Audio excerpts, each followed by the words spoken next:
Actualmente el futuro de los shonen de peleas no está muy claro. Ahora que las obras más populares están cerca de terminar, como Jujutsu Kaisen, Boku no Hero Academia o incluso Black Clover, obra que por cierto no he visto, entre muchas otras que ya han terminado como Kimetsu no Yaiba, el panorama no se ve muy alentador, al menos en términos de popularidad.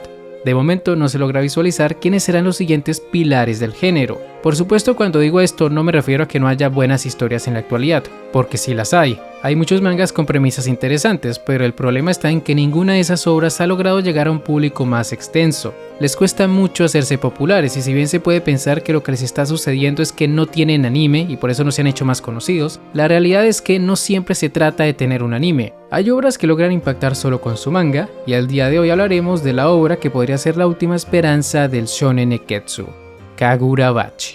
Comencemos. Kagurabachi es un manga que apenas lleva 2 capítulos a día de hoy, y más allá de los memes, más allá de ser el Blue Beetle del manga, realmente sí tiene potencial. Solo le bastó su primer capítulo para convertirse en un fenómeno viral. No cualquiera consigue llegar al top 5 de los mangas más leídos de Manga Plus, y tal hazaña no fue simplemente un golpe de suerte. Tal vez los memes lo ayudaron un poco, pero siendo sincero, su historia es muy atrayente. Tiene esa combinación de elementos que le gustan al público mainstream, y de alguna forma se siente fresco, como esos peces que compró el padre del protagonista. Kagurabachi es una historia de venganza con katanas, hechiceros, mafias y mucha sangre. Y a quien no le gustan ese tipo de historias. Es como si hubieran mezclado Chainsaw Man, Jujutsu Kaisen y Kimetsu no Yaiba. Es literalmente la receta para el éxito. Obviamente hay que saber usar estos elementos para que algo funcione. No se trata solo de incorporar cosas de los shonen más populares y ya. Si fuera así no habría tantos mangas cancelados. Tampoco nos vamos a engañar. En los últimos años han salido muchos mangas que han intentado hacer lo mismo que está haciendo Kagurabachi. Historias con un tono más serio y con mucho derramamiento de sangre, pero simplemente no funcionan. Entonces, ¿por qué esta obra sí está funcionando? Bueno, desde mi perspectiva creo que las claves de su éxito, aparte del dibujo, que es muy bueno, están en su protagonista, su mundo y su sistema de poder.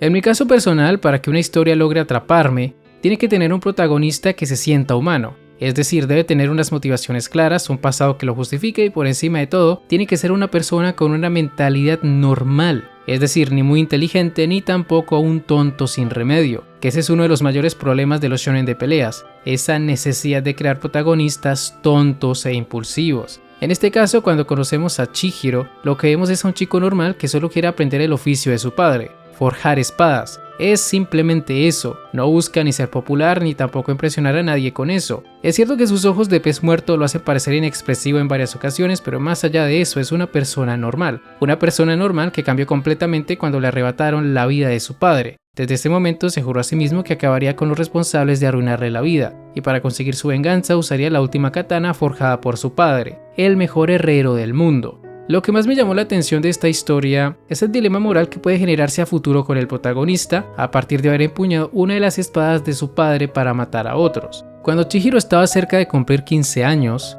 Rokuhiro le enseñó que aquellos que hacían armas también tenían parte de responsabilidad en las muertes que éstas pudieran llegar a ocasionar. Entender eso era importante para cualquier herrero y antes de enseñarle todos sus secretos, Rokuhiro quería que su hijo estuviera al tanto de lo que significaba seguir sus mismos pasos. Asimismo, también le explicó que por esa misma razón tenía que asegurarse de que sus clientes no fueran personas malvadas, ya que no había peor lamento para un herrero que el hecho de que sus armas fueran usadas para matar personas inocentes. Es una buena lección por parte del padre de Chihiro, y desde aquí ya se puede notar cuáles serán las bases del protagonista, bases que tras la muerte de su padre quedan sujetas a diferentes cambios que aún no conocemos del todo. 3 años y 2 meses después de esta charla moral entre padre e hijo, es cuando vemos al Chihiro del presente, un hombre adulto que no tiene ningún reparo en asesinar a todo aquel que considere malvado. Con la ayuda de Shiba, uno de los mejores amigos de su padre, en el primer capítulo Chihiro se baja una organización yakuza que amenazaba la estabilidad de un pequeño pueblo. Es importante mencionar que antes de atacarlos, primero pensó en negociar con ellos para sacarles información sobre los asesinos de su padre,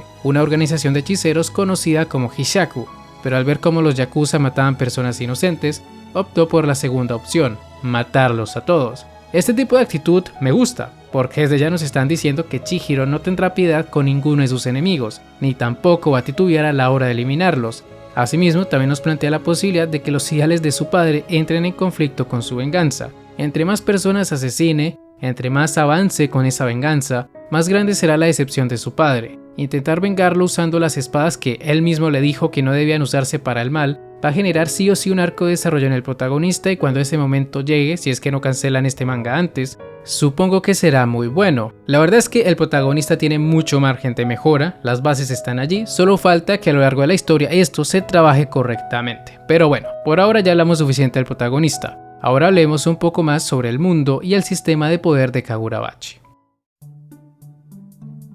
Al parecer el mundo de esta historia está ambientado en una época actual, y eso me parece genial. Lo que voy a decir a continuación no tiene nada que ver con los shonen, pero si les soy sincero, por ahora no quiero saber nada de épocas medievales. Estoy hasta la madre de ver animes y mangas ambientados en mundos de magia y fantasía medieval, así que en parte es por eso que me agrada que esta historia se desarrolle en un mundo más o menos normal. Y digo más o menos porque en este mundo el sistema de poder gira en torno a la hechicería, poderes sobrenaturales que solo unos pocos son capaces de usar, y que por cierto me recuerdan mucho a Jujutsu Kaisen. Me lo recuerdan tanto al punto de que parece una especie de plagio, pero dejando de lado ese tema, lo importante aquí es que quienes pueden utilizar este tipo de poderes, curiosamente son los enemigos de Chihiro, los Hishaku. En el caso del protagonista, como tal, él no tiene poderes, pero dado que su padre sí sabía algo de hechicería, su katana sí que los tiene. Al ser la última arma forjada por Rokuhiro, esta tiene la capacidad de crear peces dorados o algo así. Lo importante es que le sirve para matar personas, y Chihiro mató un montón de enemigos cuando usó esta katana.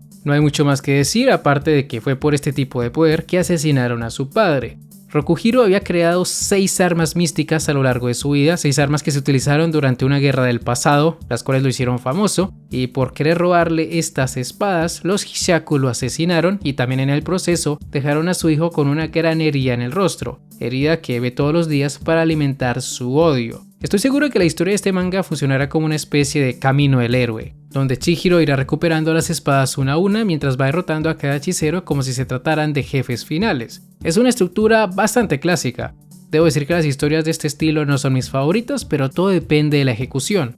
Puede que la historia de este manga sea muy lineal, como también puede que en el primer arco Chihiro mate a todos los que robaron las espadas. A ciencia cierta no es algo que podamos saber solo con 2 capítulos. Por ahora solo sabemos que el prota no tiene miedo de matar, que tiene una espada rotísima y que lo más importante para él es eliminar a todos los que arruinaron su vida. En el papel todo esto suena bien, y si a eso le sumas que de momento no existe un trío protagónico cliché, son solo Chihiro y Shiba, puede que las cosas funcionen, porque eso es lo otro. A pesar de que esta historia parezca el resultado de la fusión entre varias obras populares, no se siente cliché. Como dije al principio, el protagonista no es ni un tonto ni tampoco el genio más grande del mundo, es una persona normal, y asimismo tampoco es alguien que se ciegue completamente por la venganza. De allí que haya querido negociar con los Yakuza antes de solo ir a derrotarlos a todos. En el fondo se nota que Chihiro sigue siendo consciente de las enseñanzas de su padre, y ya veremos hasta qué punto es capaz de seguir ese camino, antes de que su sed de venganza le haga cometer locuras. Con solo 2 capítulos, Kagurabachi consigue mostrarnos de qué está hecho. Ya nos presentó el pasado del prota, sus motivaciones y cuál será su camino a seguir. En una industria en donde la competencia es alta y donde los mangas nuevos son cancelados y no logran llamar la atención en sus primeros capítulos, Kagurabachi ha empezado con el pie derecho. Por ahora estoy muy interesado en ver cómo avanza la trama. Ojalá de verdad estemos ante uno de los herederos del shonen, y ojalá en unos años podamos decir que siempre confiamos en el manga ese que empezamos a leer porque le hicieron un montón de memes. De verdad que sí, porque también existe la posibilidad de que en unas 5 o 6 semanas lo cancelen, igual que la mayoría de mangas que actualmente la Jump publica de vez en cuando. Esperemos que no sea el caso, esperemos que de verdad le vaya bien, y bueno, eso sería todo por este video. Si les ha gustado, no olviden dejar un buen like, suscribirse, síganme en mis redes sociales que están en la descripción, y dicho eso, ahora sí, me despido. Hasta la próxima, el Psy Kongru.